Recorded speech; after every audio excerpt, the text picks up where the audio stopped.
বাংলাদেশের জন্য 14টি না, বাংলাদেশের জন্য অ্যাকচুয়ালি 47টি ফ্লিটের দরকার। আমাদের বর্তমানে রয়েছে 14টি, মানে 19টি রয়েছে, তার মধ্যে 2টি গ্রাউন্ডেড।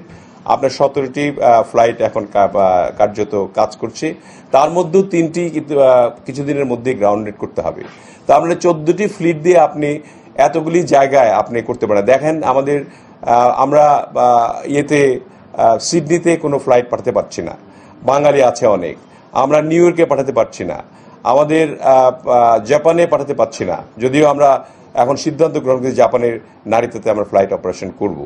তো আমাদের ফ্লিট বড় করা অবশ্যই দরকার। সেই জন্য আমরা, যদিও ইন্টেরিয়াম গভর্নমেন্টের সময় চুক্তিটি হয়েছে, আমরা এটাকে সমাপ্তি ঘটিয়েছি আমাদের সময় এসে। আমরা আশা করছি যে এই বিমানগুলির প্রয়োজন, আসলে প্রয়োজন। ঠিকই আছে, গ্রাউন্ড হ্যান্ডলিংয়ে তো আমাদের না, এটা চুক্তিটা হচ্ছে আপনাদের জাপানের সঙ্গে, এবং জাপানের চুক্তি জন্য আমরা আরএফপি অলরেডি প্রদান করেছি, এবং তারাও খুব দ্রুততম সময়ে কাজ করছে। গতকালকে রাত পর্যন্ত প্রিভিট মিটিং করেছে, যে আমরা সিভিল এভিয়েশনের চেয়ারম্যান সাহেব রাত 10টা পর্যন্ত প্রিভিট মিটিংয়ে ছিলেন, এবং খুব তাড়াতাড়ি এটাকে যদি আমরা কন্ট্রাক্টটা সাইন করতে পারি, ইনশাল্লাহ এই বছরের শেষের দিকে আমরা যেটা ধারণা করছি যে 16ই ডিসেম্বরে আমরা থার্ড টার্মিনাল উদ্বোধন করতে পারবো। এবং চুক্তিটা হতে পারে মাসখানে 19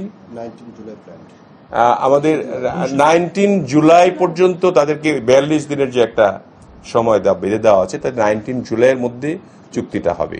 এবং আমরা ইন্টারনালি আমরা চেষ্টা করছি যে এটা যদি একটু আর্লি করা যায়।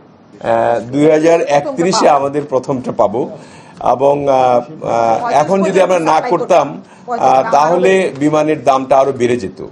এবং এটা টোটাল বিমানগুলো 14টি বিমানে, ওয়াইড বডি 10টি এবং ন্যারো বডি 4টি, এই মিলিয়ে আমাদের $2.17 বিলিয়ন, এবং আমাদের 1% পেমেন্ট করতে হচ্ছে। এখন আমরা 0.5% পেমেন্ট করেছি, এবং আমরা বোধহয় আর 0.5% এন্ড অফ দ্য ইয়ার করব।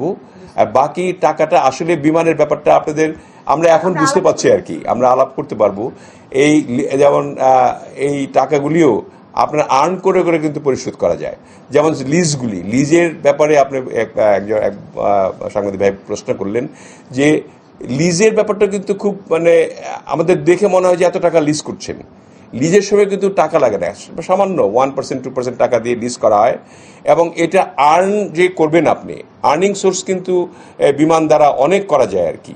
আমাদের 28টা ডেস্টিনেশন আছে, যে ডেস্টিনেশনে আমরা বিমান পাঠাতে পারছি না। আমাদের এই মধ্যপ্রাচ্যে যে প্রায় 2 মিলিয়ন লোক বসবাস করে বিমানে আসতে চায়, তারা বিমানের টিকিট পায় না, এবং যেহেতু আমাদের বিমানের ফ্লিটের শর্টেজ, তো সেগুলি দিয়ে কিন্তু আমরা লাভবান হতে পারবো। এইগুলি চলছে না, বিশ্লেষণ আগের কোনো সরকার বা কর্মকর্তারা করেননি, সেগুলি যাতে করে সে বিষয়ে আমরা ব্যবস্থা গ্রহণ করছি।